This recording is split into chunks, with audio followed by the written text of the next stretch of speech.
Olá, Tairine, tudo bem? Bom dia. Pelo visto, somos só nós dois. Beleza, tranquilo, vamos assim mesmo, né?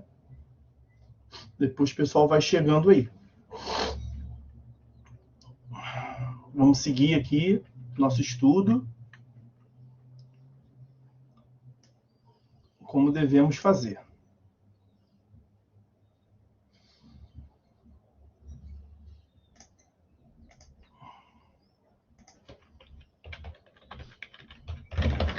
No encontro passado, nós falamos sobre características gerais, parte introdutória, das ações possessórias.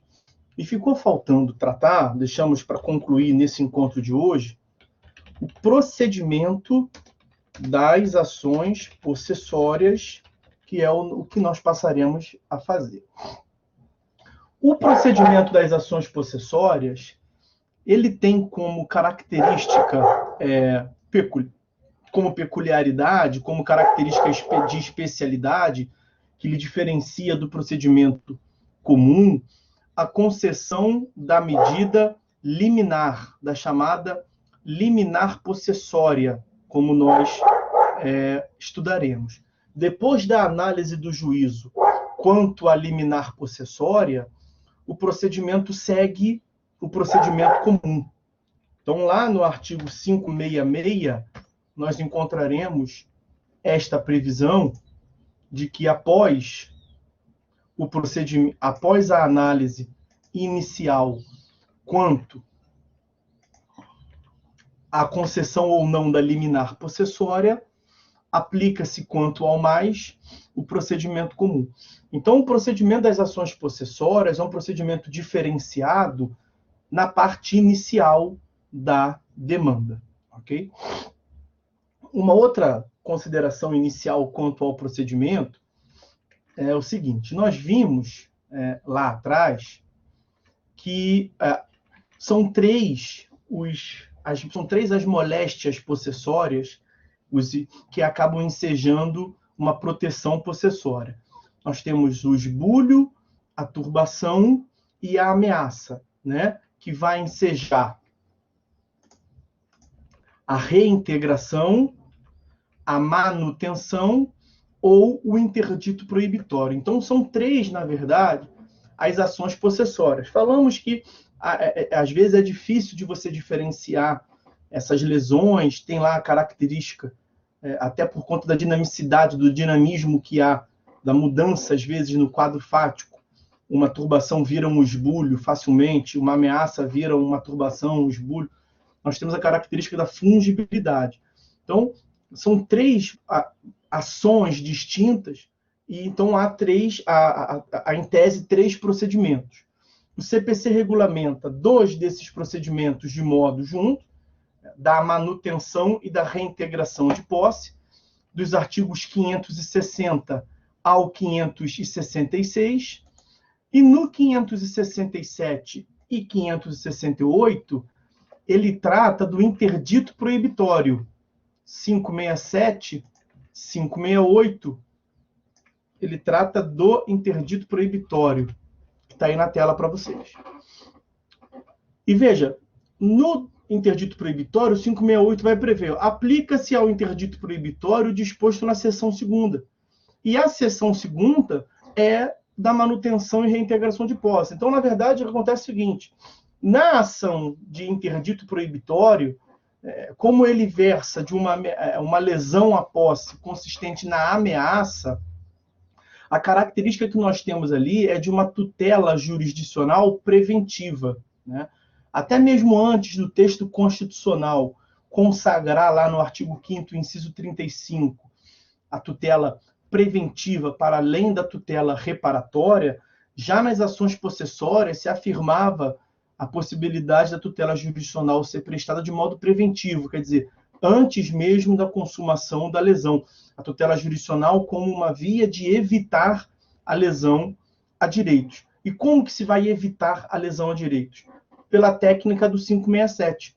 O possuidor, direto ou indireto, que tenha justo receio de ser molestado na posse, a moléstia ali, então é pela ameaça, justo receio ou ameaça, poderá requerer ao juiz que segure da turbação ou esbulho iminente, quer dizer, tem a iminência, está em vias de ocorrer uma turbação ou um esbulho, daí a ameaça. E ele vai ser segurado, quer dizer, ele vai ser protegido, né? Que o proteja da ocorrência, da consumação, da turbação e do esbulho. E como é que o juiz vai proteger? Mediante mandado proibitório em que se comine ao réu, o réu é quem está, é o agressor da posse, em que se comine ao réu determinada pena pecuniária, caso transgrida o preceito. Então, essa técnica de pena pecuniária vai ali impor uma multa, caso haja ali o descumprimento, não é exatamente uma multa, mas uma multa, uma pena pecuniária, caso o réu descumpra e a ameaça ela se transforme numa agressão propriamente dita, num esbulho ou numa turbação à posse. Tá? Então, quanto ao mais, vai seguir o procedimento da ação de manutenção de posse ou reintegração de posse. Ok? Então, essa pequena consideração inicial quanto a esses procedimentos. Vamos seguir, então, a regulamentação do Código do artigo 560 ao 566, que é da ação de manutenção e reintegração de posse, que nós já vimos que acaba aplicando-se também ao interdito proibitório.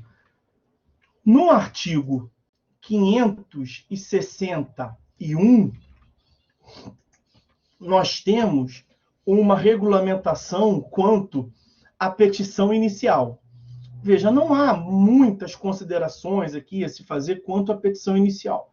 Prevê o dispositivo que incumbe ao autor provar a sua posse, provar a turbação ou esbulho praticado pelo réu, provar a data da turbação ou do esbulho, provar a continuação da posse, embora turbada, em se tratando de ação de manutenção, quer dizer, a turbação é a perda parcial, como nós vimos, né? Ou a perda total da posse, a perda da posse na ação de reintegração. Veja, se formos parar para pensar aqui, na verdade, o 561, que trata dos requisitos específicos da petição inicial, lembrem-se que o artigo 319 do CPC, ele contém lá os requisitos gerais da petição inicial, o artigo 319. Inciso 1º, o juízo ao qual é dirigida. Inciso 2º, a qualificação das partes. Inciso 3º, a causa de pedir. Inciso 4º, pedido. Inciso 5º, valor da causa, e por aí vai. Nós analisamos no período passado. Aqui no procedimento especial, a lei vai regulamentar o que tem de diferente. O que a lei está regulamentando aqui de modo diferente? Aqui no 561, são requisitos. Então, artigo 561. São requisitos específicos, e esses requisitos específicos, se formos parar para analisar, eles dizem respeito à causa de pedir. Porque a causa de pedir na ação possessória gira em torno da agressão possessória. Uma proteção à posse que decorre de uma agressão possessória.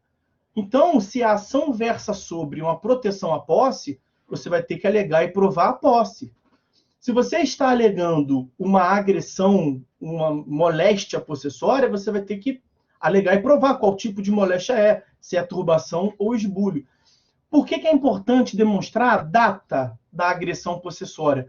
Para que nós possamos demonstrar se é uma ação de força velha ou força nova. Nós vimos que esse procedimento especial ele é cabível para as ações propostas até ano e dia. As ações possessórias propostas até ano e dia fazem jus a esse procedimento especial. As ações possessórias propostas há mais de um ano e um dia seguem o procedimento comum. Claro, a parte não perde o acesso à justiça. A parte perde esse procedimento especial, que é, em tese, mais efetivo, porque ele gira em torno da liminar possessória, como nós veremos. E a liminar possessória, ela depende da demonstração desses elementos. Porque a liminar possessória vai proteger a posse você tem que demonstrar que você faz jus a uma proteção à posse. Por isso que a petição inicial te pede uma atenção maior no trato da causa de pedir relacionada à posse, à agressão da posse, quando que se deu, e o inciso 4º ali é a demonstração da natureza qualitativa da agressão possessória, para ver se é uma agressão total ou parcial, se você conserva alguma característica da posse ou se você a perdeu como um todo. Então, o artigo 561 traz requisitos específicos da petição inicial na ação possessória, relacionados à causa de pedir para fins de permitir a concessão da liminar possessória, que nós passaremos a ver já já, que eu lhes adiantei, é a característica central desse procedimento das ações possessórias.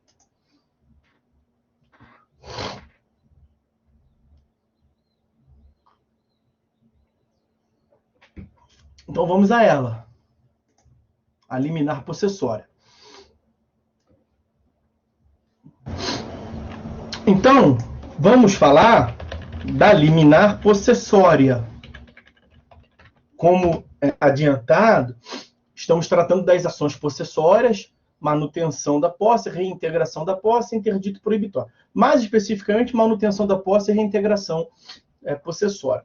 E esses procedimentos, eles têm de especial, desde que sejam propostos até ano e dia, a liminar possessória. Acabamos de ver a petição inicial, e a petição inicial do artigo 561 do CPC, a lei exige um tratamento mais específico quanto à posse e à agressão possessória para fins de permitir a análise do juízo quanto à liminar possessória, que o procedimento gira em torno da liminar possessória.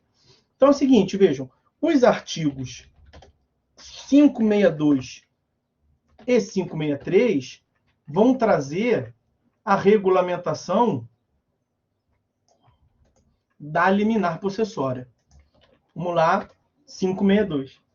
Estando a petição inicial devidamente instruída, o juiz deferirá, sem ouvir o réu, a expedição do mandado liminar de manutenção ou de reintegração, conforme o caso, né?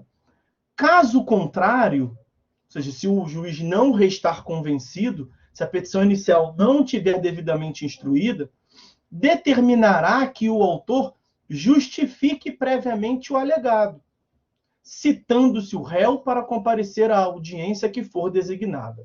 Então vamos devagar. Vamos dividir esse 562 em duas partes.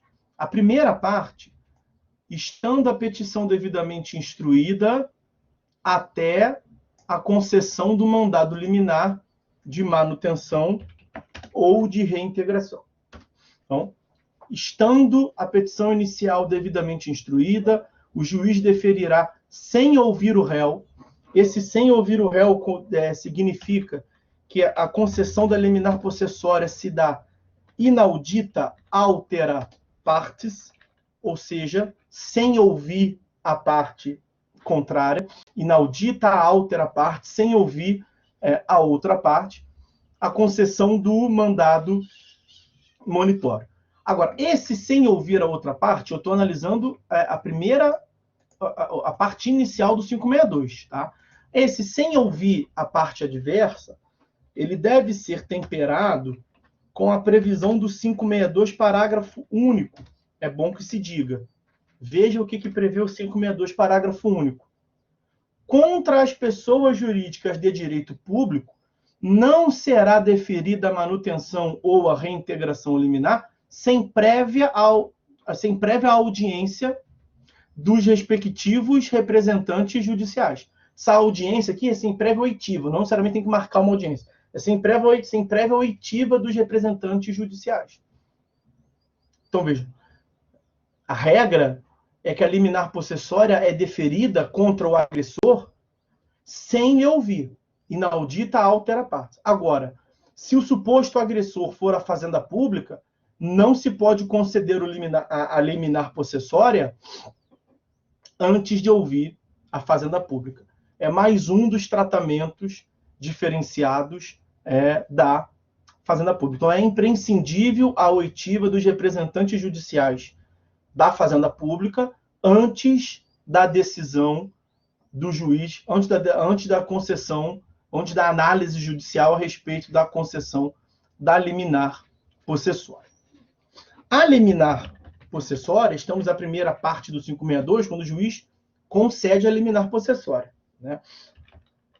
A liminar possessória, ela tem natureza de tutela da evidência. Ela é concedida com base em cognição sumária, mediante tutela da evidência. Tutela da evidência que está prevista lá no artigo 311 do CPC. E a tutela da evidência, ela prescinde, ela independe do periculo in mora, né? Então, a tutela da evidência será concedida independentemente da demonstração de perigo de dano ou do risco de resultado útil do processo, quando o 311 traz aqui alguns incisos. São 4 incisos que eu não vou nem trazer para poupar os senhores, porque nos 4 incisos do 311 não tem a previsão da liminar possessória.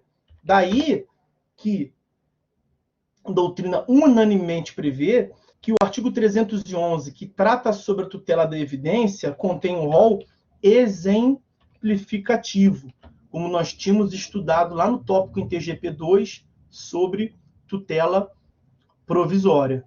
Eu vou hoje mesmo, na segunda parte desse nosso encontro, falar sobre a ação monitória, e na ação monitória nós também veremos que o mandado monitório é expedido com base numa tutela provisória, numa cognição sumária, mediante uma análise na tutela da evidência. Ok?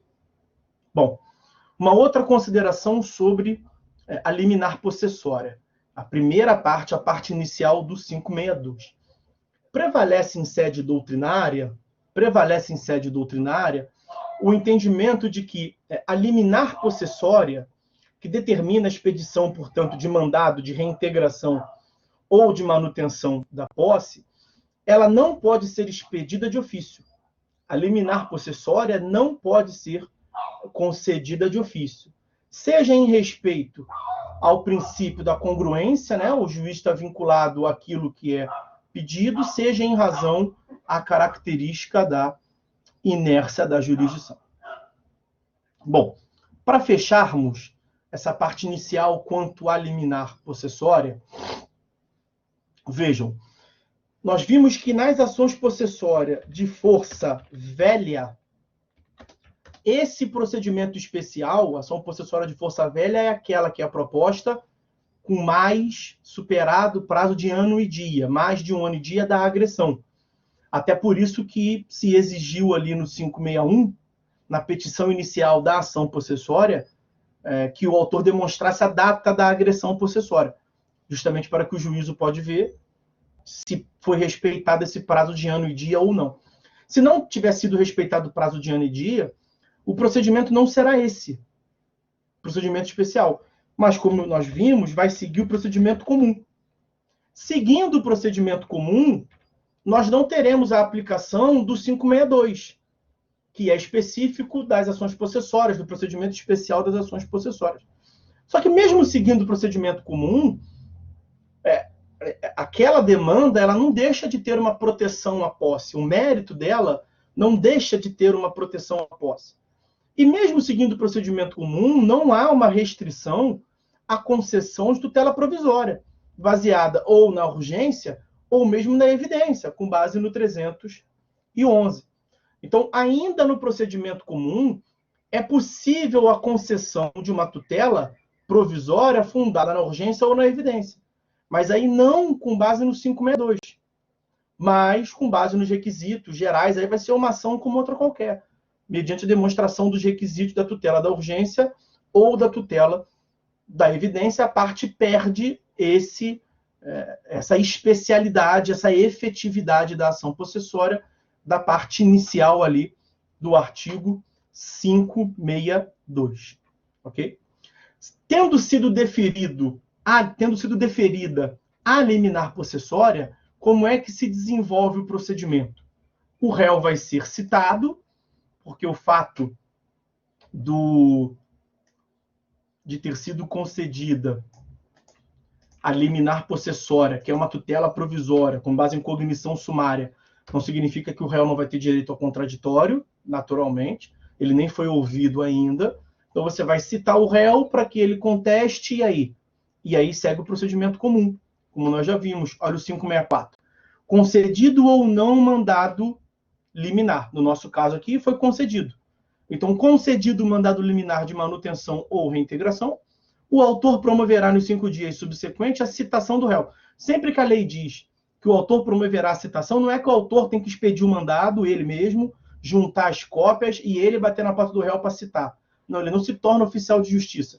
Sempre que a lei diz que o autor vai citar, o autor promoverá a citação, ele vai adotar, vai pagar as custas da citação, vai fornecer o endereço, esse tipo de coisa. Então, o autor vai fornecer os subsídios necessários para que o Estado cite. É isso. Então, o autor promoverá nos 5 dias, o autor vai viabilizar que o Estado cite, nos 5 dias subsequentes, a citação do réu. Citação para quê? Para querendo contestar a ação no prazo de 15 dias. E aí, uma vez contestada a ação, como é que segue? Segue pelo 566, como nós já vimos aqui. Olha que gracinha. Segue pelo procedimento comum. Acabou. Especialidade do procedimento, como eu lhes disse, gira em torno da liminar possessória. Uma vez concedida a liminar possessória, porque o autor na petição inicial gabaritou, ele demonstrou a agressão possessória, demonstrou a sua posse, demonstrou tudo certinho, convenceu o juiz pela cognição sumária, ele conseguiu a liminar possessória, vai citar o réu para contestar e vai seguir pelo procedimento comum.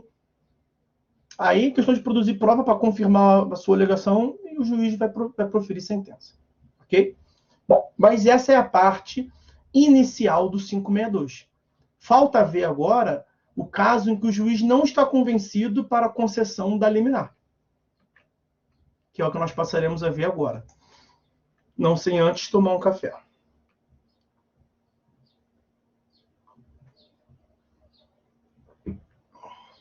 E, rapaz, 9 alunos, quer dizer, 8 alunos, 9 na sala comigo, estávamos somente eu e Tairine.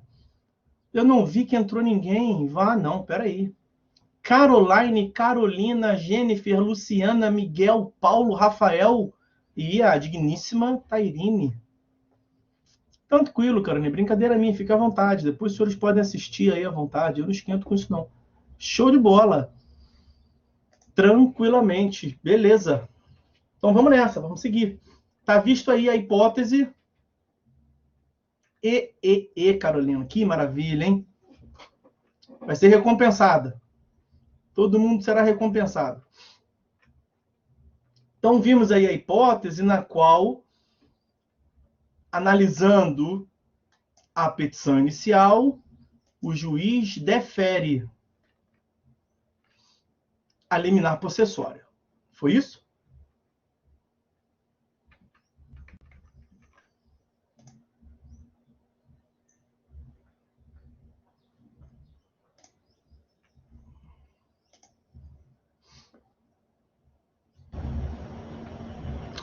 Então, pessoal, vimos aí o caso no qual o juiz, analisando a petição inicial, ele concede a liminar possessória. Vamos agora ver o caso contrário, a hipótese contrária, que é a parte final do 562, não é isso? Vamos ler o 562 de novo. Estando a petição inicial devidamente instruída, a petição inicial que está no 561, né? O juiz deferirá, sem ouvir o réu, inaudita altera partes. Esse inaudita altera partes, asteriscozinho, tem o parágrafo único. Se for a fazenda pública, tem que ouvir. É uma exceção. Deferirá o quê? A expedição do mandado liminar de manutenção ou reintegração de posse. E aí depois acontece o quê? Sendo deferido o liminar, como nós vimos. Vai citar o réu para contestar e segue o procedimento comum. Até aqui nós fomos. Mas esse 562 tem uma segunda parte, que é que nós vamos passar a ver agora. Ó, aspas, copio e colo, fecha aspas. Segunda parte do 562, vamos analisar de modo separado. Caso contrário, o quê? Se a primeira parte era o deferimento da liminar, caso contrário, é o não deferimento. Quando o juiz entende que a petição inicial não está devidamente instruída. Então, mediante a cognição sumária, o juiz não lhe convenceu da agressão possessória, da proteção possessória. O que o juiz fará? O juiz determinará que o autor justifique previamente o alegado, citando-se o réu para comparecer à audiência que for designada. Então, veja, muda a consequência, o andamento do procedimento. Primeiro, que ele não concedeu a liminar. Segundo, porque o réu não vai ser citado para contestar e segue pelo procedimento comum. Quando o juiz não concede a liminar, o que o juiz faz? Então, a não concessão da liminar possessória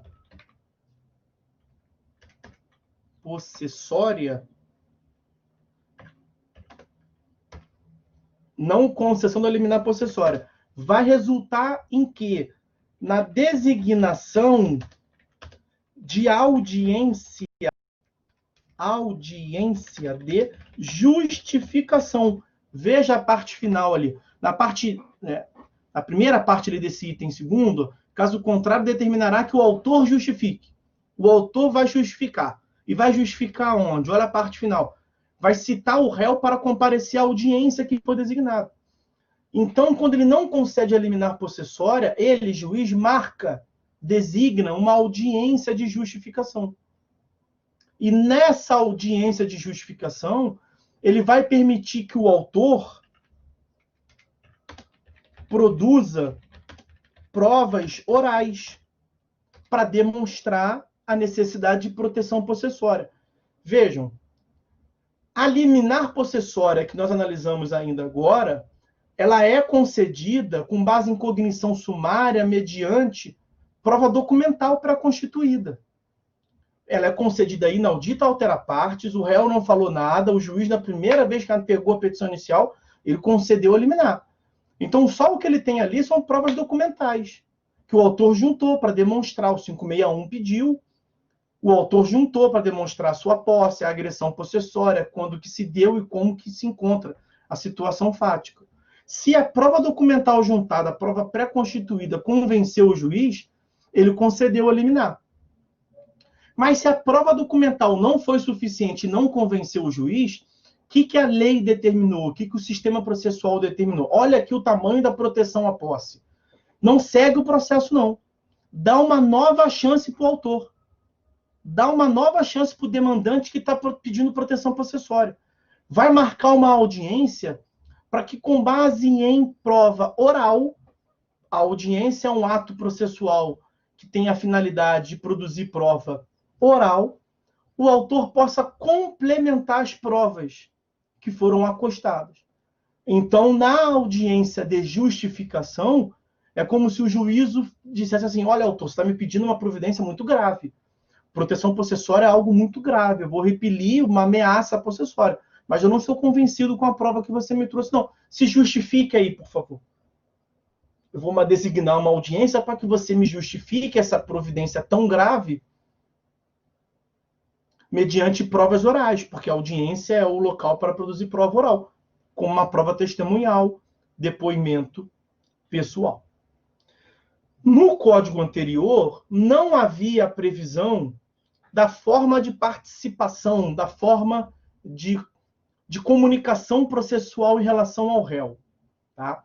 Então, havia discussão se o réu recebia um ofício, se o réu recebia uma carta, se o réu recebia um telegrama, ou se ele recebia... Brincadeira, né? Se ele recebia uma citação ou intimação.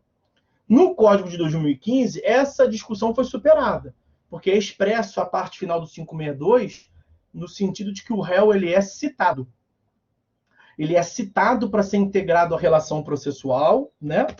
O réu ele é citado, artigo 238 e 239. Além de citado, o réu é intimado, ainda que a lei não fale, o réu é intimado para comparecer à audiência de justificação, mas ainda assim nós temos aqui uma participação sui generis do réu. Porque o réu é citado não para responder, não para contestar. A participação do réu nessa audiência de justificação, ela é intrigante porque, apesar de ter sido citado para integrar a relação processual, ele não participa exercendo direito de defesa, nem arrolando testemunhas dele, réu. Ele é intimado para comparecer à audiência, para acompanhar o que está acontecendo no processo e até para influir. Claro que ele pode exercer influência, mas em relação às provas do autor. Esta é uma audiência que visa a permitir ao autor que se justifique da agressão possessória que ele alega ter ocorrido. Então, a participação do réu, o réu atua nessa audiência apenas para ter ciência do que está ocorrendo e para influir nas provas orais do autor. O réu não apresenta a defesa e o réu não leva as suas provas. Claro que a participação do réu é evitar a concessão da liminar, mas ele tenta evitar a concessão da liminar mediante influência nas provas do autor. Ok? A designação dessa audiência, ela é um direito do autor. Nós vimos lá atrás que a liminar possessória, ela depende de requerimento. Prevalece na doutrina que a liminar possessória depende de requerimento da parte. Mas, uma vez que a parte autora tenha pedido a liminar possessória e o juiz não tenha se convencido, o autor não precisa ter pedido essa audiência de justificação. Olha, excelência, eu quero a liminar, mas se eu não levar, eu quero que marque a audiência. Já é uma consequência direta, que já está previsto diretamente em lei. Então, é um dever do juiz marcar essa audiência quando não ficar convencido o juiz das provas juntadas pelo autor na petição inicial. Ok? Bom, nas demandas, outra consideração, nas demandas possessórias em face da fazenda pública, na qual a fazenda pública ela é demandada, como nós vimos lá do parágrafo único do 562, que a participação que é oitiva da fazenda pública ela é obrigatória, quer dizer, que é proibida a concessão de liminar em face da fazenda pública, inaudita a altera parte. Então, a designação dessa audiência, quando a fazenda pública ela é a demandada, ela não faz sentido, porque a fazenda pública ela tem que ser ouvida mesmo pelo órgão, pelo seu representante. Tá? Não, assim, ela não chega a ser proibida. Dependendo da situação fática, o juiz pode até designar, se for uma causa muito complexa, mas, em geral, a fazenda pública se manifesta por escrito nos autos. Em que pese o autor poder justificar, isso não retira a possibilidade da fazenda pública se manifestar por escrito. Isso que eu estou dizendo. E aí o seguinte, o juiz designou essa audiência de justificação. Né? Ele vai fazer uma nova análise, portanto, claro, com a prova documental que ele recebeu com a petição inicial lá atrás e agora também acrescido das provas orais que foram colacionadas, que foram produzidas na audiência. E ele vai fazer uma nova análise, se agora ele concede a liminar possessória ou não, se agora ficou demonstrado ou não a proteção possessória. E aí vejam 563. Óbvio. Se o juiz considerar suficiente a justificação, ele fará desde logo expedir o mandado de manutenção ou de reintegração de posse. E essa decisão do juiz, que se pronuncia sobre a concessão depois da audiência de justificação da liminar possessória ou não, ela é o marco temporal para fins de contestação do réu. Porque aqui, nesse caso, o réu já foi citado. Lembrem-se que o réu foi citado para comparecer a essa audiência de justificação e não para contestar. Então, o prazo para o réu contestar não pode ser a citação. Não faria sentido. A citação, na hipótese em que o juiz designa a audiência de justificação, a citação é para o réu comparecer a essa audiência. E o réu pode contestar? Naturalmente que pode contestar. Mas ele vai poder contestar no prazo de 15 dias, contado a partir de quando? Contado da decisão que fixa esse, que se pronuncia a respeito da decisão da medida liminar após a audiência de justificação. Aonde se encontra isso? No artigo 564, parágrafo único. Quando for ordenada a justificação prévia, o prazo para contestar será contado da intimação da decisão que define ou não a medida liminar.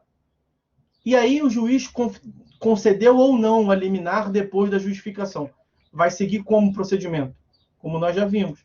O procedimento vai seguir pelo procedimento comum.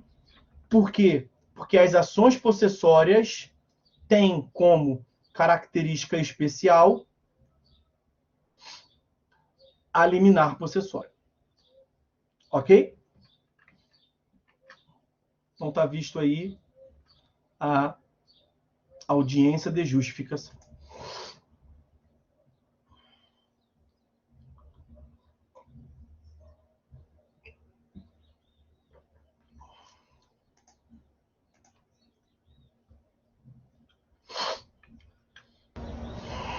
E aí, senhores, para fechar, para que possamos concluir as ações possessórias, falta-nos tratar de alguns tópicos como a caução. A caução que tem previsão no artigo 559. Vamos a ele. 559.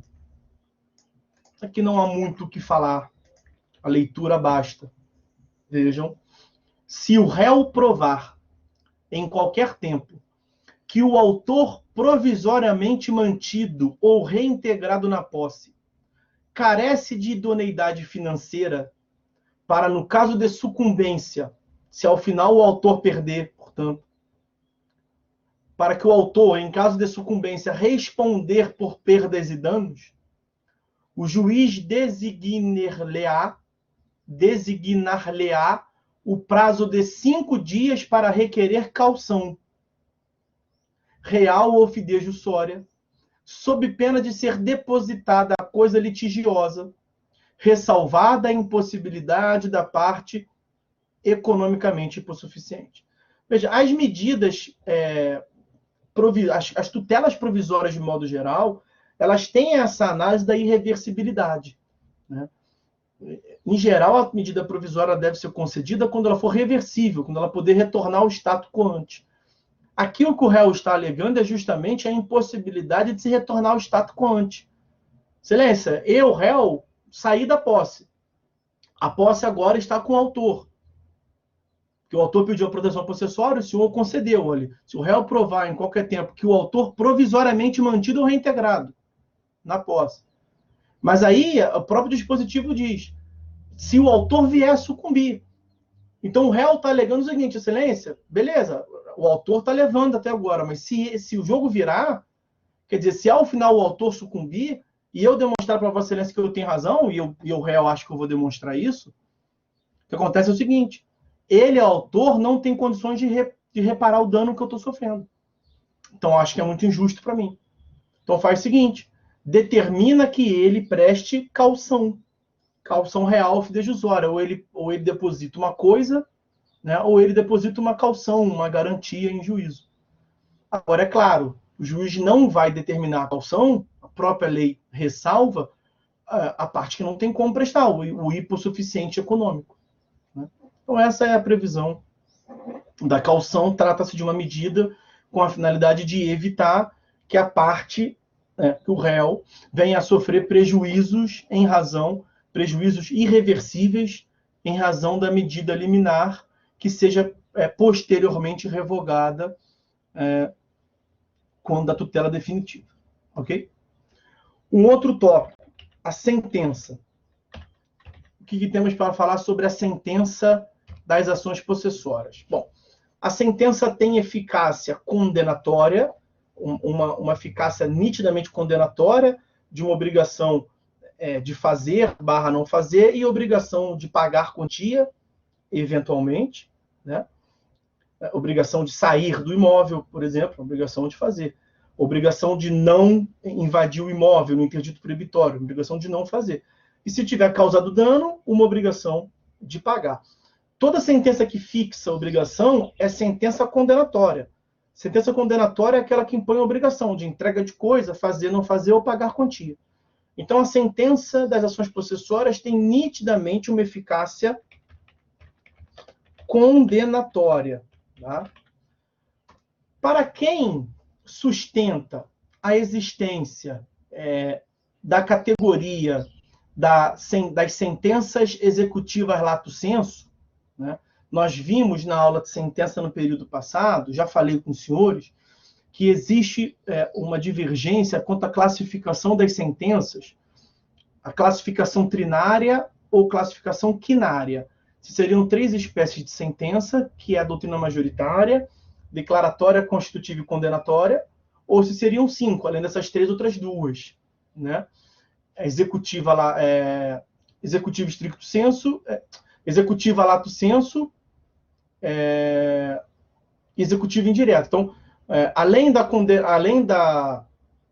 condenatória, teriam outras duas espécies de sentença. E a sentença das ações possessórias seria um exemplo para quem defende a existência dessa eficácia executiva lato sensu das sentenças. Eu não tenho dúvida que essas sentenças executiva lato sensu, elas estão dentro, assim como as sentenças mandamentais, por coerção direta ou indireta, elas estão inseridas na sentença condenatória. Então não faz sentido tratar aqui de modo diferenciado. Mas para quem sustenta que existe a diferenciação, a ação possessória é um grande exemplo. E a principal característica da eficácia executiva lato sensu é a possibilidade de instauração de ofício. O Estado pode implementar as medidas de ofício, independentemente, portanto, de requerimento do requerente.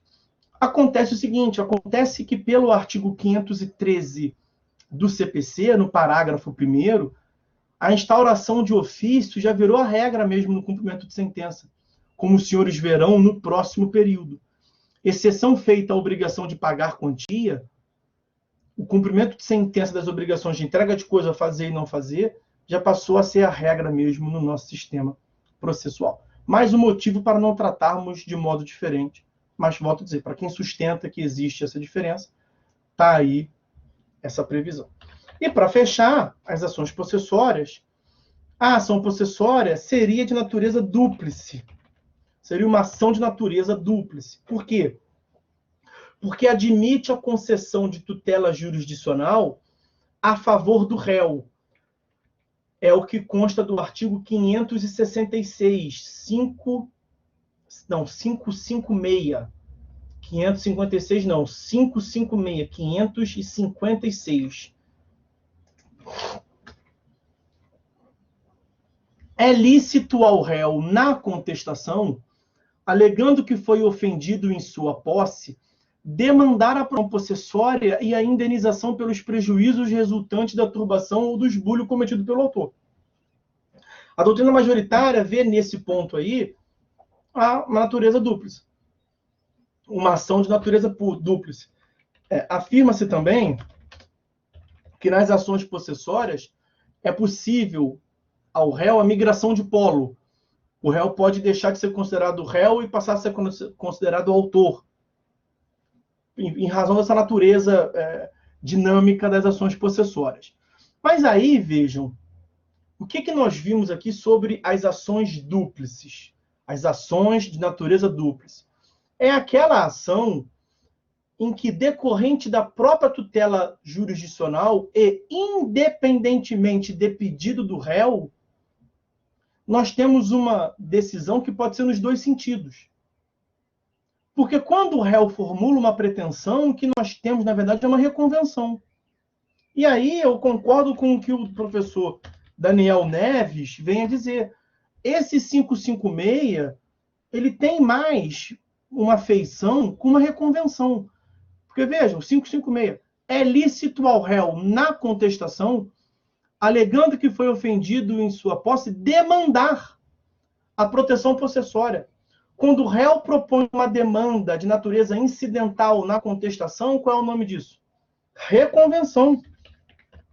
A reconvenção, que nós estudamos no período passado, ela é mesmo uma ação incidental proposta pelo réu em face do autor na contestação, em geral, como consta lá do artigo 343 do CPC. Então, diz o professor Daniel Amorim Assunção Neves que o artigo 556 ele parece muito mais uma reconvenção, especializando ali o artigo 343, do que uma ação de natureza dúplice nas ações possessórias. Então, o réu precisaria pedir, não seria algo automático. O que o 556 está dizendo é que o réu pode pedir na contestação uma proteção em face do autor. Ok? Mas prevalece, em sede doutrinária, o entendimento de que a ação possessória ela é de natureza dúplice. Ok? Bom, com isso a gente fecha o estudo das ações possessórias.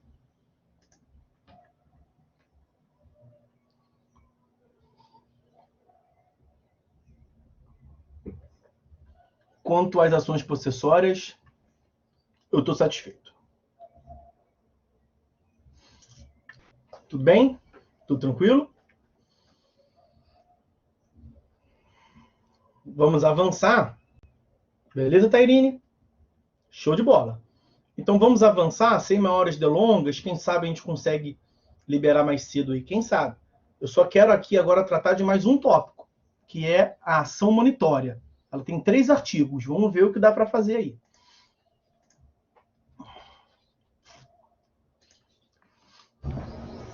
Então vamos lá. Eu quero tratar com os senhores agora a respeito da ação monitória. Ação monitória, que, como eu lhes disse, está previsto em 3 artigos. São os artigos 700 a 702 do CPC. Deixa eu, logo de início, fazer uma apresentação da ação monitória, para que depois a gente venha a tratar dos dispositivos. Porque aqui eu vou ter que fazer uma breve devagação, porque a ação monitória, já começando a apresentação dela, a ação monitória ela é um meio termo, ela apresenta características da tutela cognitiva, que é o que nós estamos estudando até agora, né? Cognição, atividade intelectual do juiz, consistente na análise de alegações e provas. Só que a ação monitória, como eles diziam, é um meio termo entre cognição e execução. E na execução, nós temos uma lógica diferente de atuação do Estado juiz. Uma perspectiva distinta de atuação do Estado juiz. Ou seja, ela não tem uma natureza abstrata, como na cognição, mas uma natureza concreta. Uma natureza concreta.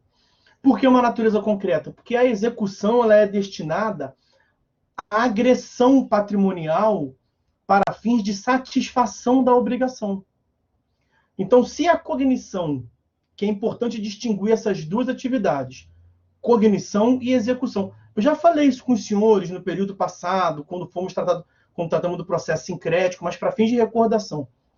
A cognição, ela visa a declaração, ao final, quem tem razão. E para isso, o Estado toma conhecimento das alegações e prova das partes. Na execução, o Estado agride o patrimônio do executado para fins de satisfação da obrigação. Então, é uma tutela mais incisiva, é uma tutela concreta e não abstrata. Na execução não se visa, portanto, a declaração, mas se visa a satisfação. E a ação monitória, ela é o meio termo. E para compreender esse meio termo, eu tenho que dar um passo além nessa apresentação, especialmente quanto à tutela executiva, que nós não vimos ainda. Porque lá na execução, que os senhores verão em processo civil 4, Os senhores verão que essa atividade agressiva do Estado, justamente em razão desta agressividade do Estado ao patrimônio, o Estado ele é mais cauteloso. Então, a atividade executiva ela somente é desenvolvida quando há título executivo. A atividade executiva, a execução no sentido técnico, somente é prestada pelo Estado quando há título executivo. O título executivo pode ser judicial ou extrajudicial. O título executivo judicial não nos compete ver aqui, tá, meus amigos? Os senhores verão um período próprio. Quero só aqui apresentar uma noção geral. O título executivo judicial está no artigo 515, como, por exemplo, uma sentença. Não é apenas a sentença. Lá os senhores vão encontrar 8 incisos. Um deles é a sentença. O inciso primeiro nem fala sentença. Fala decisão proferida no processo civil que reconhece a exigibilidade e obrigação. Pode ser uma sentença, pode ser uma decisão interlocutória. É título executivo judicial. A sentença, então, é um exemplo. Então, o juiz condena o réu a pagar quantia, o réu não paga, nós poderemos ter a fase executiva do processo sincrético? Poderemos, como nós já vimos. Mas por que poderemos? Porque tem um título executivo judicial, que é a sentença. Além do título executivo judicial, nós temos o título executivo extrajudicial, que está previsto no CPC no artigo 784. Mas não apenas nesse artigo 784, tem várias leis que disciplinam títulos executivos judiciais. Cédula de crédito rural, cédula de crédito agrícola, industrial, comercial, prevêem a formação de título executivo. E a grande característica, portanto, do título executivo é a previsão em lei. A eficácia executiva, algo é título executivo quando a lei assim diz, né? Tem um aforisma, né? Um desses contos, nullum título sine legis. Nullum título sine legis. Então, para a prática da tutela executiva, tem que ter título executivo. Então, se a parte tem o título executivo, é que não nos compete ver quais são. Só diferenciei. Tem uns que são judiciais, outros que são extrajudiciais. E quando a parte tem esse título executivo, ela vai ter a execução a favor dela. Aonde que a ação monitória entra nessa situação aí? A ação monitória tem vez quando a parte tem um documento, nem é um documento, é uma prova escrita. Quando a parte tem uma prova escrita que não é título executivo. Uma prova escrita desprovida de eficácia executiva. Que se tivesse eficácia executiva, aquela prova escrita, ela já ia propor execução. Mas ela tem uma prova escrita que, aos olhos dela, a parte, vai convencer o juiz. Então, ela pode propor essa ação especial, a ação monitória, que é, como eu lhes disse, o meio termo entre a ação de conhecimento padronizada e a ação de execução. Não é uma ação executiva, porque não é um título executivo. É uma prova escrita desprovida de eficácia executiva. Como é que o procedimento vai se desenvolver? Eu vou tratar aqui com os senhores do procedimento logo mais daqui a pouquinho, separadamente. Mas como é que o procedimento vai se desenvolver? O réu vai ser chamado, o juiz vai expedir um mandado monitório, mediante uma cognição sumária, analisando a prova escrita, aquilo convencendo o juiz, ele vai expedir um mandado monitório, e o réu vai ser intimado, vai ser citado para pagar ou para se defender. E a depender da postura do réu, o processo segue pela via executiva ou pela via cognitiva. Então, por isso que ela é mesmo um meio termo, dependendo da postura do réu. Se o réu, por exemplo, se defender, e ele se defende por embargos à ação monitória, os embargos não, a liminar possessório, o mandado monitório, ele cai por terra. Então, o réu é citado para pagar, mas quando ele se defende, quando ele opõe os embargos monitórios, cai por terra aquela ordem de pagamento. E se caiu por terra aquela ordem de pagamento, ele tem uma citação, ele ofereceu contestação, vai seguir o procedimento comum. Em compensação, se ele recebeu o mandado 15 dias para pagar e nada fizer, nós veremos que a revelia, aqui a omissão dele não vai resultar em mera revelia. Vai ser pior que a revelia, portanto. Por quê? Porque vai constituir de pleno direito aquele título executivo. Aquele mandado monitório, ele se torna um título executivo. E aí vai seguir pela fase executiva. E se o réu pagar, aí, claro, pagou, satisfez, isso é execução propriamente dita.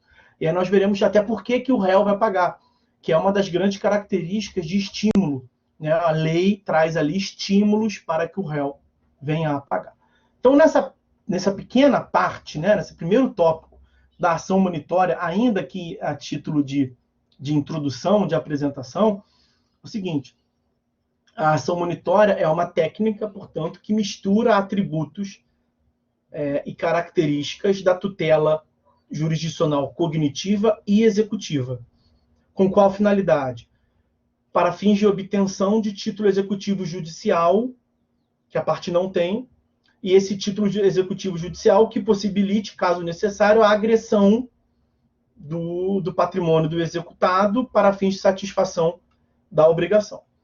Então, nesse sentido que eu lhes disse que a ação monitória é um meio termo entre a tutela, entre a ação de cognição e a ação de execução, entre a tutela cognitiva e a tutela executiva. Ela é, propriamente dito, uma ação, um processo de conhecimento que se utiliza de técnicas executivas. Né? Tanto que no Código, a ação monitória está dentro do capítulo das ações especiais, dos procedimentos especiais da tutela cognitiva. Nós estamos aqui estudando em processo civil 2. A ação monitória, ela visa a formar um título executivo. E a execução só tem depois do título executivo. Então, a ação monitória é um processo de conhecimento que se utiliza de técnicas executivas, que eu sei que os senhores não viram ainda. Mas eu estou falando isso bem pontuadamente, por quê? Porque tem na doutrina quem diga que a ação monitória seria um novo tipo de ação executiva. Né? O que é bem minoritário, porque realmente não tem como ser uma ação executiva se a parte não tem título executivo. Né? As principais características e especialidade da ação monitória, que vão, portanto, qualificar essa tutela como sendo uma tutela diferenciada, é a cognição sumária do juízo, como eu lhes disse ainda agora, a cognição sumária na análise da prova escrita para a formação do mandado monitório. O réu é citado já com uma ordem de pagamento, então isso é algo especial. Isso o juiz analisa mediante cognição sumária. E uma outra característica, então, a primeira característica é essa aqui, para deixar bem pontuado. A cognição sumária quanto ao mandado monitório. Vou tratar do mandado monitório de forma separadamente com os senhores já já. E a segunda característica é um contraditório diferido. Contraditório diferido ou postergado. Por quê? Porque o réu, ele é chamado, o réu tem a oportunidade de oferecer a sua defesa, que são os embargos à ação monitória, depois de contra ele já ter uma ordem de pagamento, que é o mandado monitório. Então, quando o réu recebe a citação, ele já recebe assim, o juiz meio que agredindo, assim, paga em 15 dias, ou se defende. Por isso que nós temos aqui uma inversão. A cognição sumária do juiz vem antes da oportunidade do réu se defender. Então, acaba que aquela cognição sumária quanto ao mandado monitório, ela também é inaudita altera partes. Inaudita altera partes. Sem a oitiva da outra parte. Ela vai ser ouvida, mas vai ser ouvida a posteriori. Então, acaba que nós temos aqui uma inversão de fases. Uma inversão de fases. Primeiro o juiz expede o mandado monitório para que depois o juiz oportunize o réu a o exercício do direito de defesa. E aí, como eles disse, o andamento, o desenvolvimento do procedimento da ação monitória vai depender da atitude do demandado, do réu na ação monitória. Ele pode cumprir o mandado monitório, e aí todo mundo sai satisfeito. O autor sai satisfeito porque recebeu a obrigação. O Estado sai satisfeito porque cumpriu a tutela jurisdicional. E é possível que até o réu saia satisfeito porque ele tem um estímulo. Ele não paga custas, por exemplo. E ele paga honorários advocatícios reduzidos.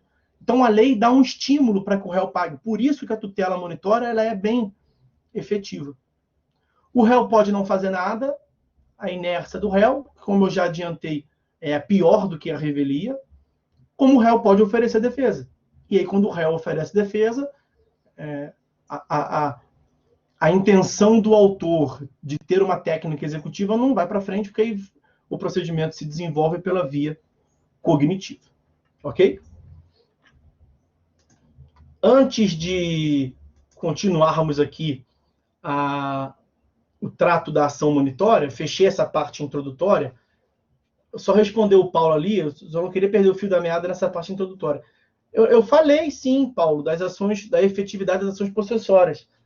Na exposição, eu falei sobre isso. Não sei se talvez você tenha chegado a tempo. Depois assiste a aula gravada aí. Eu falei o que diferencia a ação possessória no procedimento comum e no procedimento especial da ação possessória. O que a ação possessória ela gira em torno da liminar possessória.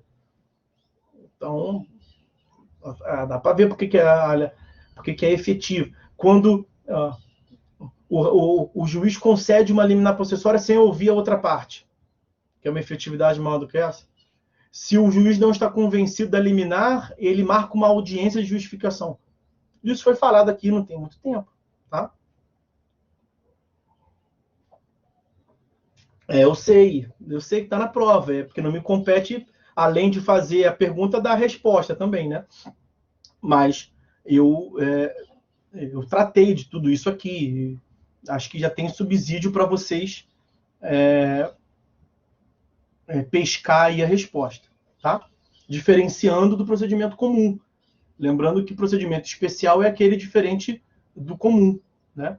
Então, tudo que tem de diferente nos procedimentos especiais é porque traz uma efetividade dele. Beleza? Show de bola. Eu sei que você está brincando. Tranquilo. Eu vi lá em cima, você riu. Tranquilo.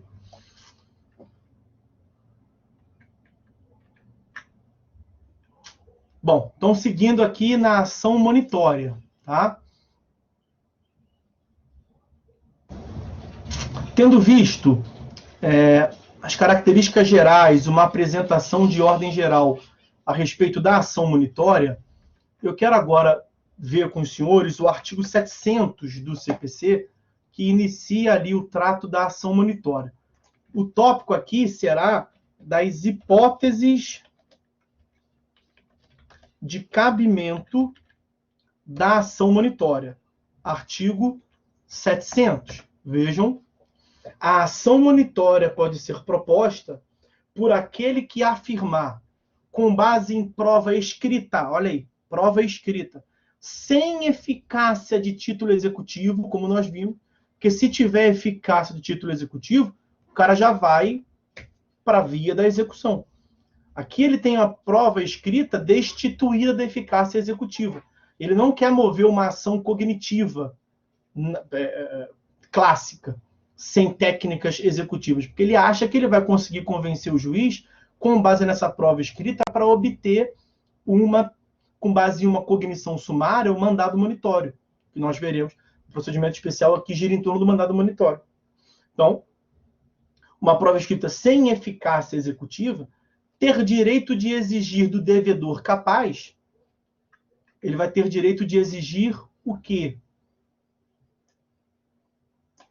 Ter direito de exigir do devedor capaz qualquer modalidade de obrigação, senhores. Qualquer modalidade de obrigação. O pagamento de quantia em dinheiro, a entrega de coisa fungível ou infungível, seja de bem móvel ou imóvel, e o adimplemento de obrigação de fazer ou não fazer. No código anterior, havia uma restrição, apenas a obrigação de pagar quantia. Ela era contemplada na ação monitória. Então, o Código de 2015, ele ampliou o cabimento da ação monitória. Isso é importante, tá? Isso geralmente é cobrado, isso é importante saber. Seja qual for a modalidade de obrigação, é possível que nós tenhamos ação monitória. Seja a obrigação de pagar, fazer ou não fazer, ou entregar coisa móvel, imóvel, fungível ou infungível.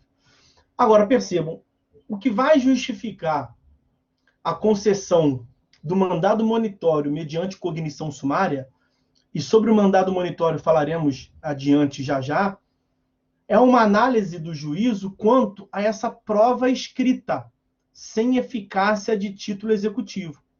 Mas percebam que o legislador se refere à prova escrita e não à prova documental.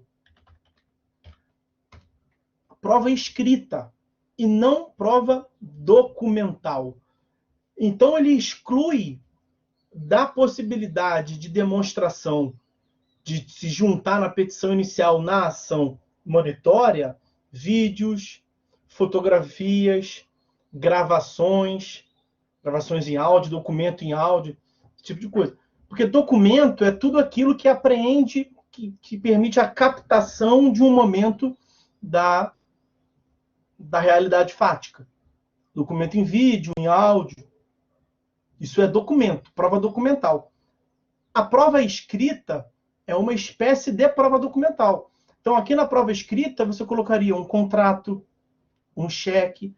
Vejam que prova escrita é mais preciso, é mais específico, é menor, portanto, o âmbito do que prova documental. Não é toda prova documental que pode ser juntada para comprovar o que se afirma numa ação monitória. O caput do 700 faz menção à prova escrita. Além da prova escrita tradicional, o parágrafo 1º faz menção. A prova escrita pode consistir em prova oral documentada produzida antecipadamente. Nós estudamos no período passado o artigo 381 do CPC, artigo 381, a produção antecipada de prova, direito probatório, as ações probatórias autônomas. A parte pode ir a juízo só para produzir uma prova. E ela pode receber uma prova oral documentada. O que é uma prova oral documentada? A prova testemunhal é um tipo de prova oral. O depoimento pessoal da parte é um tipo de prova oral. Mas a prova oral que é produzida em audiência, ela é reduzida a termo, né?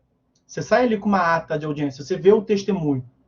E o testemunho e a ata é uma prova escrita. Então, a prova oral, ela acaba resultando, se materializando em uma prova escrita. A prova escrita pode resultar, portanto, em uma prova oral documentada. Uma prova oral que é posteriormente documentada. Depoimento de uma testemunha, quando está escrito, reduzido a termo, ela é uma prova oral documentada. E aquilo pode ser visto. Imagine que ele tem uma confissão. Imagine que ele tem uma demonstração cabal de uma obrigação. Aquilo pode ser juntado à petição inicial da ação monitória. Além dessa possibilidade do parágrafo 1º, é possível se cogitar aqui do artigo 372, a prova emprestada, que é uma prova escrita qualquer que pode ser trazida de outro processo. Prova emprestada, artigo 372, que vimos também no período passado. Também do período passado, vejam que essa é uma incidência do artigo 320, tido como a exigência de juntada de documentos indispensáveis. Eu lhes disse que a exigência pela lei da juntada de documentos com a petição inicial não é uma regra, que em geral a parte pode juntar só uma petição inicial, falar, excelência, não tem documento nenhum, vou produzir só prova oral. Quero que você produza uma perícia, é o que eu tenho, não tenho documento nenhum para juntar. Não tem problema nenhum. Agora, você não pode, sem ter prova escrita nenhuma, uma petição inicial simples, querer uma ação monitória. Então, na ação monitória, é necessário juntar documentos indispensáveis. A prova escrita é um documento indispensável na ação monitória. O 320 faz menção a isso, ok? O parágrafo 2º do 300, é mole? O parágrafo 2º do artigo 700, parágrafo 2º do artigo 700, vai trazer ali requisitos específicos da petição inicial, que vão se somar aos requisitos genéricos lá do artigo 319 do CPC, e esses requisitos específicos do artigo 700, parágrafo 2º, assim como acontece com todos os requisitos específicos das ações especiais, tem a ver com a causa de pedir especial, né? Então, veja, na petição inicial da ação monitória, incumbe ao autor explicitar, conforme o caso, a importância devida, instruindo-a com memória de cálculo, o valor atual da coisa reclamada e o conteúdo patrimonial em discussão ou o proveito econômico perseguido. E aí esses elementos vão repercutir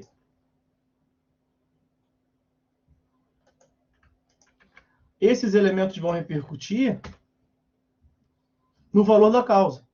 O valor da causa será baseado no valor atual da coisa, se for obrigação de entrega de coisa, o valor da importância devida, ou o conteúdo patrimonial, se for uma obrigação de fazer ou não fazer. Cada um dos incisos ali se refere ao tipo de obrigação, né? Veja, importância devida, instruindo-se com memória de cálculo, obrigação de pagar. O valor atual da coisa, se for obrigação de entrega de coisa.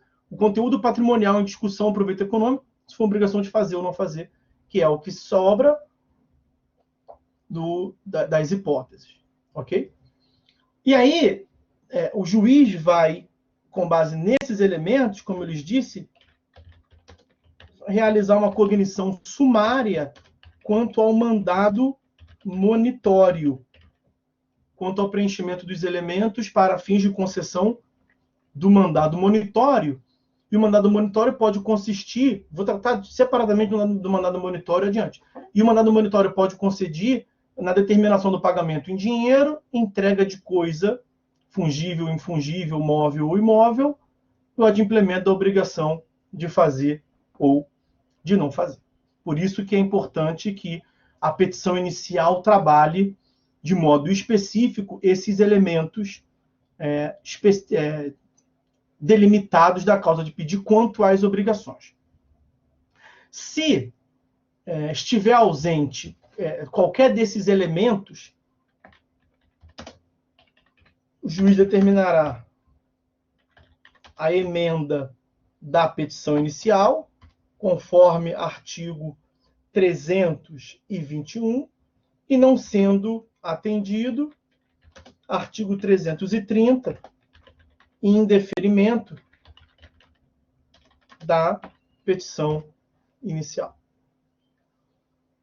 O STJ ele tem um entendimento no sentido de que é dispensável a discussão fática subjacente ao direito alegado pelo demandante, porque aqui o que importa é a discussão quanto à obrigação. Aqui o que importa é a determinação da obrigação. O foco é na obrigação a ser satisfeita. O foco principal é na obrigação a ser satisfeita. Para fins de análise da cognição sumária, o importante é a definição da obrigação a ser satisfeita. Depois, se o réu oferecer os embargos à ação monitória, aí vai seguir pelo procedimento cognitivo, aí a discussão cognitiva toda vai aflorar. Mas aqui o importante mesmo, o foco nesse momento inicial, procedimento especial da ação monitória, como eu lhes disse, gira em torno do mandado monitório. Aqui, o foco gira em torno da prova escrita e da obrigação. Obrigação, como eu lhes disse, pode ser de fazer, de não fazer, de entregar coisa ou de pagar quantia. Ok? Então, acho que está superada essa parte aí também. Vamos tratar do mandado monitório.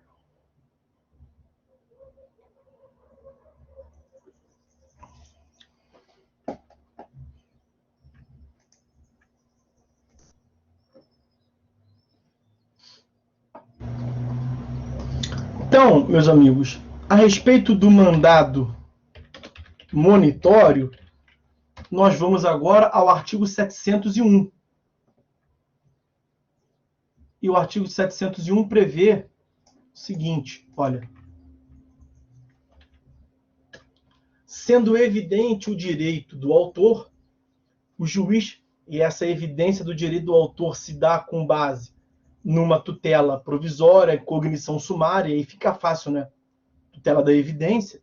Sendo evidente o direito do autor, o juiz deferirá a expedição de mandado de pagamento, mandado de entrega de coisa, mandado de execução de fazer ou de não fazer, concedendo ao réu o prazo de 15 dias para o cumprimento e o pagamento de honorários de advocatícios, honorários advocatícios sucumbenciais, de 5% do valor atribuído à causa.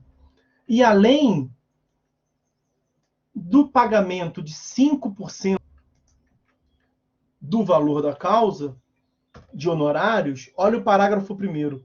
O réu será isento do pagamento de custas processuais se cumprir o mandado monitório. Aqui, senhores, nós temos um estímulo ao cumprimento da obrigação. O que os senhores verão lá em Processo Civil 4, quando do estudo da tutela jurisdicional executiva, isso é chamado de execução indireta ou execução por coerção. Aqui, na verdade, não é nem tecnicamente uma coerção, né? Aqui é um estímulo.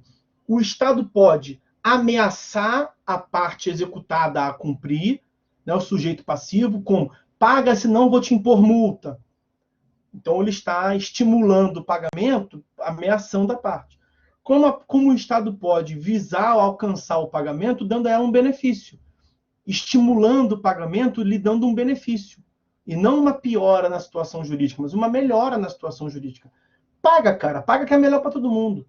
Mas como é que vai ser melhor para mim? Vai ser melhor para você o seguinte: se você não pagar e você não tiver razão, ao final eu vou agredir teu patrimônio, você vai ter que pagar o principal, que é o que o autor está alegando que tem razão, você vai ter que pagar as custas do processo e você vai ter que pagar os honorários advocatícios sucumbenciais, que é entre 10% e 20%. Então, nada garante você 10%, é entre 10% e 20%. Agora, se você pagar agora, aqui em 15 dias, é bom para todo mundo. Por que é bom para você? Porque você vai pagar só o principal, mais 5%. Eu vou te isentar de custas, o judiciário abre mão vai isentar de custas, e ele vai atribuir os honorários sucumbenciais na metade do mínimo. É entre 10% e 20%. Aqui é 5%. É metade do mínimo. Então, é dessa forma que o sistema processual estimula o executado a cumprir. Executado, olha a prova escrita que o cara juntou. Eu concedi, com base numa tutela sumária, que me pareceu evidente o direito dele, o mandado monitório. Tu tem 15 dias, cara, para tu ver o que tu vai fazer. Ou tu se defende, ou tu cumpre. E por que tu cumpriria? Porque pode parecer melhor para você. Estou te dando um estímulo, portanto. Isso é, meus amigos, execução indireta ou execução por coerção, que também se chama. Tá? E aí, como eu lhes disse, o procedimento da ação monitória ele vai seguir o seu curso a depender da providência que o executado vai tomar, uma vez que ele seja citado, né? Nós teremos a citação do demandado, e a citação do demandado pode se dar por qualquer modalidade de citação, tá? Qualquer modalidade de citação é admitida aqui na ação monitória. O demandado vai ser citado para integrar a relação processual. E o juiz vai lhe conceder, como nós vimos, 15 dias. E aí acaba que o demandado é que define os rumos, define o curso do procedimento monitório. Ele pode adotar uma dessas 3 providências aqui. Ó. Ele pode adotar a satisfação da obrigação, ele pode ficar inerte, inércia, como ele pode se defender mediante embargos monitórios ou embargos à ação monitória. Naqueles mesmos 15 dias que o juiz lhe deu para ele cumprir e lhe deu estímulo para cumprir a obrigação, o 702 vai prever que ele pode também oferecer os embargos monitórios. Vamos ver cada uma dessas hipóteses e aí a gente encerra esse nosso encontro. Vamos começar pela primeira hipótese, como não poderia ser diferente, naturalmente. A primeira hipótese é a satisfação da obrigação. Quanto da satisfação da obrigação, então ali o demandado foi convencido pelo sistema processual que era bom para todo mundo. Ele cumpriu a obrigação. Era bom para ele, que ele não ia ter que pagar as custas. Lembra da sentença que tem os efeitos patrimoniais da sentença? Condenação em custas e honorários sucumbenciais. Aí ele pensou assim, cara, eu vou acabar tendo que pagar mesmo, porque a outra parte tem razão. Vou ter que pagar custas, que bem ou mal já é um dinheirinho. Aqui eu estou abrindo, né? O Estado está abrindo mão de me cobrar custas. E, de outra parte, os honorários sucumbenciais que eu pagaria para o advogado do autor, que seriam entre 10% e 20%, a lei está dizendo que vai ser só 5%. Então é metade do mínimo. Então vale muito a pena. E aí, ao cumprir a obrigação, os senhores sabem que o pagamento extingue a obrigação, extinguindo a obrigação, se terá por extinto também o processo. O 701, parágrafo 5º, ele é importante porque ele prevê o seguinte. 701, parágrafo 5º. Ele vai afirmar, olha, aplica-se a ação monitória no que couber o artigo 916. E o 916, ele é chamado de moratória legal, tá? Moratória legal. Ele prevê o pagamento parcelado da obrigação. O pagamento parcelado da execução, da obrigação a ser executada. Lá na execução, isso, artigo 916, lá nos embargos à execução, lá em processo civil 4. Mas você aplica aqui também na ação monitória. E como eu lhes disse, a ação monitória é um tipo de processo de conhecimento que se utiliza das técnicas do processo de execução. E como é que é essa moratória legal, esse pagamento parcelado? Eu não me proponho aqui a analisar ele como um todo, mas ele tem alguns requisitos. Quais são os requisitos para esse pagamento parcelado? O primeiro requisito é que haja requerimento da parte. Não pode ser de ofício, portanto. O segundo requisito é a observância do prazo dos embargos. Lá é os embargos à execução, aqui é os embargos à ação monitória, nos dois casos, 15 dias. E aí, quando você decide pelo pagamento parcelado, você não vai interpor os embargos, né? Então, um terceiro requisito é a renúncia aos embargos. Renúncia aos embargos. Até porque você deve reconhecer o débito. Um quarto requisito é o reconhecimento do seu débito, do crédito da outra parte. Um quinto requisito é o depósito de 30% do valor do crédito exequendo, um acrescido de custas, que aqui não tem, honorários advocatícios. E o último requisito é o parcelamento em até 6 prestações. É nesse sentido a previsão do 916, que os senhores verão lá, quando do estudo da execução, do processo de execução, e o 701, parágrafo 5º, prevê a aplicação do 916, desse pagamento parcelado, dessa moratória legal, aqui também na ação monitória. A segunda providência, a segunda hipótese que o réu pode adotar, que o demandado pode adotar, é a inércia, é ele não fazer nada. A inércia na tutela cognitiva, ela resulta na revelia, né? Que tem como consequência a presunção de veracidade, o efeito material da revelia, artigo 344. Aqui é algo pior do que a revelia, né? Que a consequência, lá previsto no artigo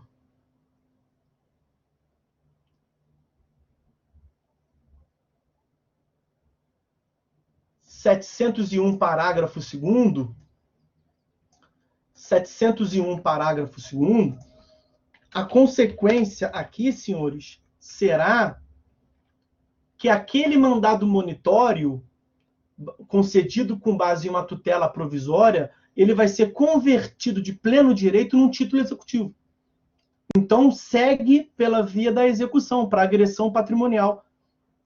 Constituir-se-á de pleno direito o título executivo judicial, independentemente de qualquer formalidade, se não realizado o pagamento e não apresentados os embargos, previsto no 702. Então, veja como é que a consequência é muito mais gravosa para o sujeito passivo diante da sua omissão. O 700, parágrafo 6º, o artigo 700, parágrafo 6º, ele prevê a admissibilidade da ação monitória em face da Fazenda Pública. A Fazenda Pública pode ser autora da ação monitória, como pode ser ré da ação monitória. Tá? Então, é admissível a ação monitória em face da Fazenda Pública. Por que eu trato disto aqui? Porque, sendo a Fazenda Pública demandada, se a Fazenda Pública for ré, a Fazenda Pública demandada, a Fazenda Pública for ré, a inércia dela não vai constituir de pleno direito o título. Por quê? Porque aí será caso de aplicar o reexame necessário, lá do artigo 496 do CPC. Né?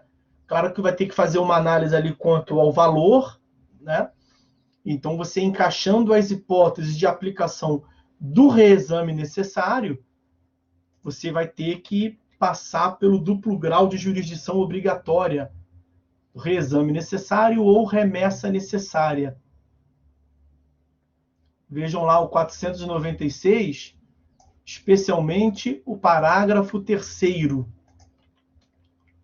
que tem ali uma previsão de valor. Estou tentando trazer aqui para vocês. Ó. Não se aplica o disposto... Não. Está sujeito a duplo grau de jurisdição, não produzindo efeitos, não depois confirmada pelo tribunal, a sentença e traz as hipóteses. Não se aplica o disposto nesse artigo quando a condenação ou o proveito econômico da causa for de valor certo e líquido inferior a 1.000 salários mínimos em face da União, 500 salários mínimos em face dos estados, Distrito Federal e municípios capitais dos estados, e 100 salários mínimos aos demais municípios. A contrário senso, você somente aplica o reexame necessário se for acima de 1.000 salários mínimos contra a União, mais de R$1 milhão, né? Se for acima de 500 salários mínimos em face dos estados, Distrito Federal e municípios capitais, e 100 salários mínimos em face dos demais municípios. Então, abaixo desses limites, você não aplica o reexame necessário e vai constituir de pleno direito o título. Acima desse valor, em que pese a Fazenda Pública não ter, né, se defendido, ter ficado inerte, aí vai ter reexame necessário antes de constituir de pleno direito o título. Então, veja, nessas duas primeiras hipóteses, seja pelo pagamento voluntário, seja pela inércia, o procedimento vai seguir pelas características da tutela executiva, que é norteada pela satisfação da obrigação, norteada pela efetividade da jurisdição. Mas nós vimos que é possível que o demandado, o sujeito passivo da ação monitória, venha a oferecer embargos à ação monitória, previsto no artigo 702, que é só o que falta falar. E quando ele propõe a ação, os embargos à ação monitória, o procedimento será convertido na tutela cognitiva, porque cai o mandado monitório. Ele perde a sua eficácia, o mandado monitório, como nós veremos, e vai seguir pela tutela cognitiva na análise, portanto, de alegações e provas. Então, só o que falta ver são os embargos à ação monitória.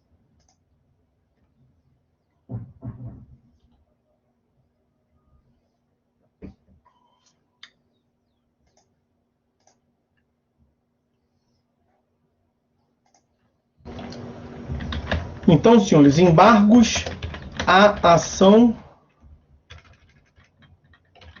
monitória. Embargos à ação monitória. Tá aí. Embargos à ação monitória, prevista no artigo 702 do CPC. Vou trazer aqui para os senhores. 702 do CPC. Independentemente de prévia segurança do juízo, o réu poderá opor nos próprios autos, no prazo previsto no artigo 701, embargos à ação monitória. Primeira consideração, prazo de 15 dias. Segunda consideração, percebam, o réu poderá opor nos próprios autos. A ação monitória, os embargos, de modo geral, eles têm natureza de ação autônoma. Ação autônoma. Os embargos à execução, por exemplo, são ações autônomas, é um tipo de ação autônoma. Aqui, os embargos à ação monitória têm natureza de ação autônoma, que é processada incidentalmente ao processo. Percebam que ele diz ali, ó, o réu poderá opor nos próprios autos. Ok? E a parte inicial, independentemente de prévia segurança do juízo. O que significa isto? Independentemente de prévia segurança do juízo. Lá também, processo civil 4, os senhores verão, que já houve época que na execução, para oferecer os embargos à execução, era necessário garantir o juízo. Garantir o juízo consiste em penhora, depósito ou caução. O executado deveria ou apresentar um bem para ser penhorado ou depositar a quantia devida em juízo para depois ele poder se defender mediante embargos. Hoje, a regra não é mais assim. Para o oferecimento dos embargos à execução, ele não precisa garantir o juízo. Então, aqui nos embargos à ação monitória, o réu também não precisa garantir o juízo, tá? Independentemente de prévia garantia do juízo. E como nós vimos, quando do oferecimento, quando da oposição dos embargos monitórios, nós temos a oposição dos embargos à ação monitória, suspende a eficácia da decisão referida no 701, que é o mandado monitório, até o julgamento em primeiro grau. Então, o réu ele é citado, como eu disse, para pagar ou para opor os embargos. E aí ele fala, não vou pagar não. Aquela proposta tentou me convencer de não pagar custas, de reduzir os honorários. Eu não devo nada, não vou pagar nada, eu quero discutir. Quero tiro, porrada e bomba. Como é que eu me defendo nessa ação diferenciada, nessa ação especial? Mediante a propositura de um embargos à ação monitória. Então vamos a ela. E quando ele se defende, portanto, nós estamos vendo, vai seguir a rota, o procedimento vai seguir o curso da tutela cognitiva, produção de alegações e provas. Então aquele mandado monitório cai por terra. Ele perde a eficácia. Nesses embargos monitórios, o que o sujeito passivo pode alegar? Ele pode alegar parágrafo 1º do 702. Ele pode alegar qualquer matéria. Os embargos podem se fundar em matéria passível de alegação como defesa no procedimento comum. O réu pode alegar qualquer matéria que ele poderia alegar se fosse uma contestação no procedimento comum. Se não fosse uma ação monitória, fosse uma petição inicial numa ação de conhecimento qualquer, ele seria um réu que ofereceria uma contestação. O que ele poderia alegar lá? É o que ele pode oferecer aqui nos embargos à ação monitória. Então há uma liberdade argumentativa, ok? Há uma liberdade argumentativa. É bom dizer isso por quê? Porque em sede de execução, às vezes, há uma restrição cognitiva. Mas percebam que aqui, quando o réu oferece embargos à ação monitória, as características executivas da ação monitória caem por terra. E o procedimento segue o curso da fase cognitiva. E sendo fase cognitiva, pode apresentar qualquer matéria. Tanto qualquer matéria que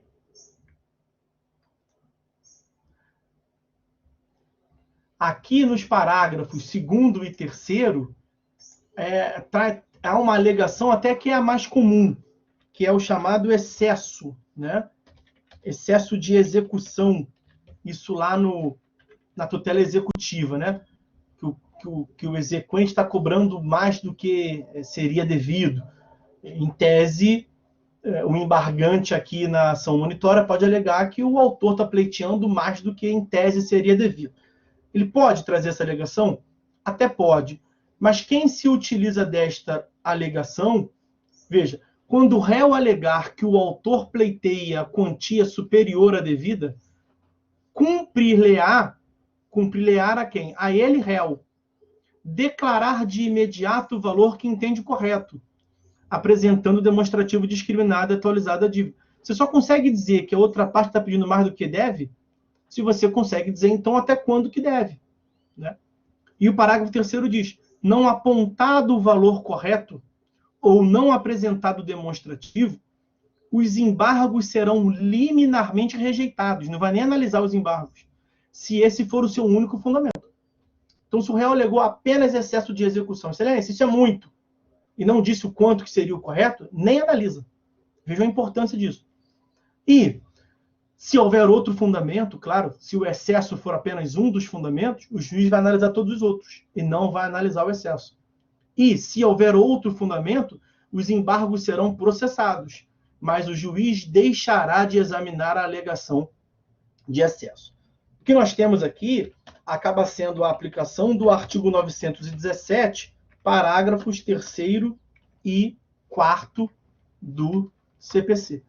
Lá na tutela executiva, nos embargos à execução, a mesma lógica quanto a excesso à execução estão no 917, parágrafos 3º e 4º.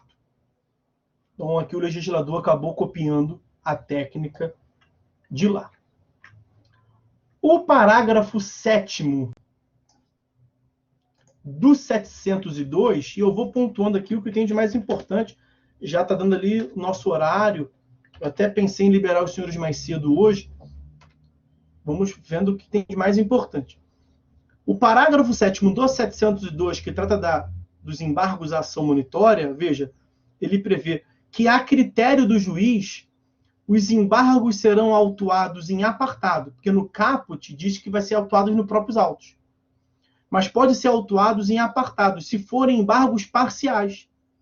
Porque aqui o que nós teremos? O cara está discutindo uma parte. Se ele está discutindo uma parte, ele ficou inerte quanto uma outra parcela. Então, a parcela que ele ficou inerte vai constituir de pleno direito. Então, o que nós teremos aqui? O que ele embargou vai seguir pela tutela cognitiva. E o que ele ficou inerte vai seguir pela tutela executiva. O juiz pode preferir, como na prática acontece, criar 2 autos separados. Um auto para tutela executiva, um auto para tutela cognitiva. A critério do juiz, os embargos serão autuados em apartado, em separado. Se forem embargos parciais, constituídos de pleno direito o título executivo judicial em relação à parcela incontroversa, a parcela que não foi controvertida, a parcela que não foi embargada.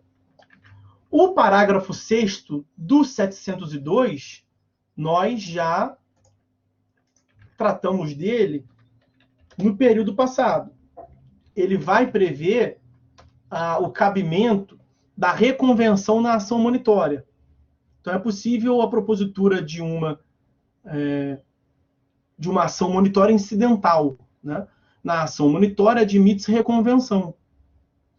A reconvenção, artigo 343, o oferecimento de uma demanda incidental do réu em face do autor e tudo mais. Mas na reconvenção não se admite a reconvécio reconvenciones. Na reconvenção não se admite o oferecimento de reconvenção à reconvenção. Ok? O parágrafo 8º trata do julgamento dos embargos à ação monitória. Olha, rejeitados os embargos, então a improcedência dos embargos gera a constituição de pleno direito do título executivo judicial, prosseguindo-se o processo em observância ao título 2º do livro, vai seguir pelo cumprimento de sentença. Né? Então, a improcedência dos embargos gera o prosseguimento pelo cumprimento de sentença, que é a fase executiva do processo sincrético. Já a procedência dos embargos,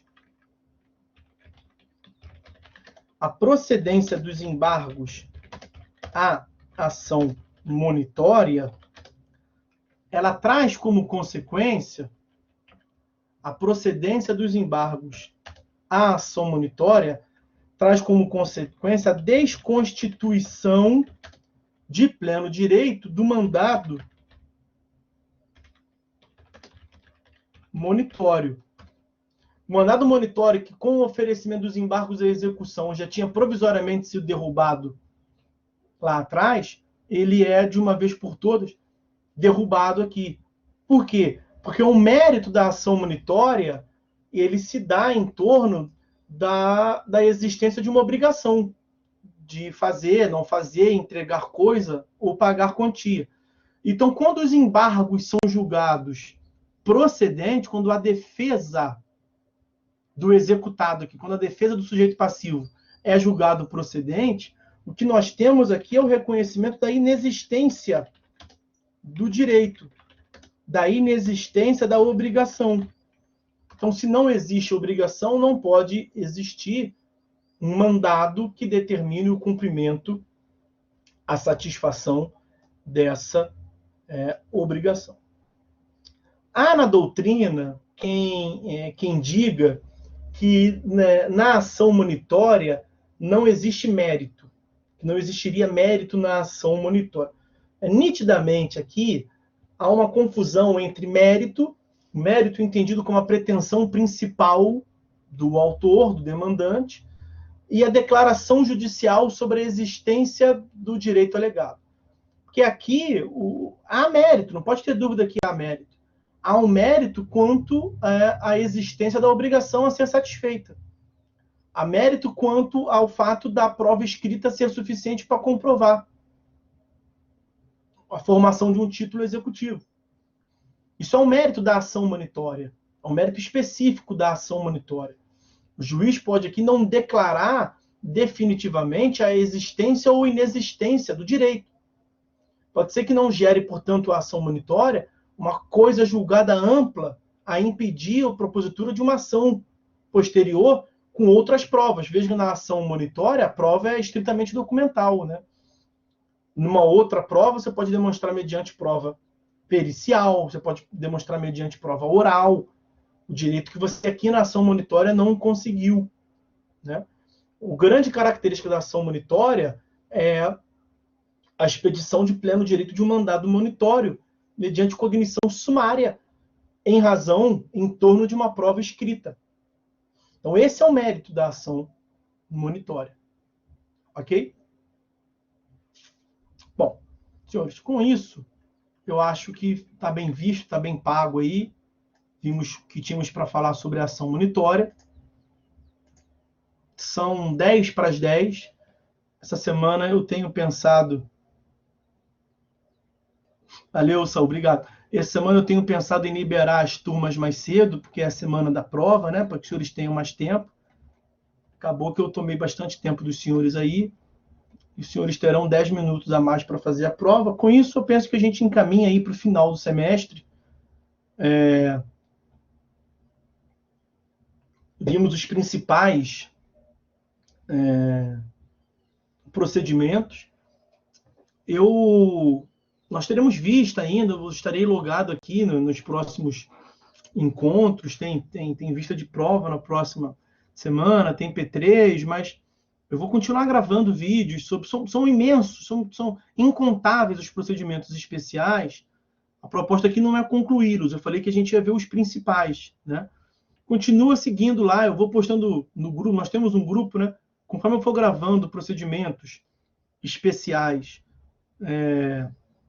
sobre vídeos sobre procedimentos especiais, eu disponibilizo para vocês. Eu acho que é muito mais efetivo do que eu ficar torturando os senhores aqui com aula na próxima semana, aula no dia da P3.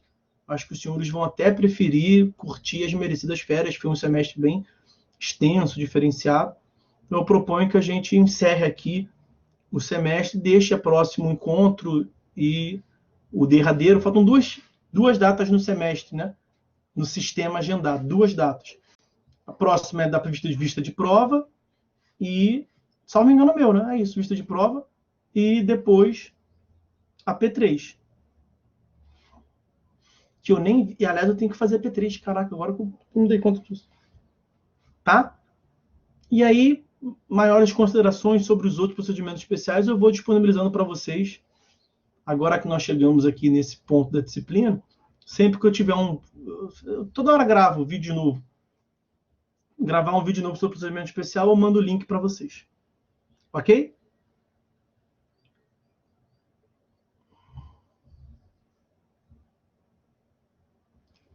Pessoal, então é isso aí.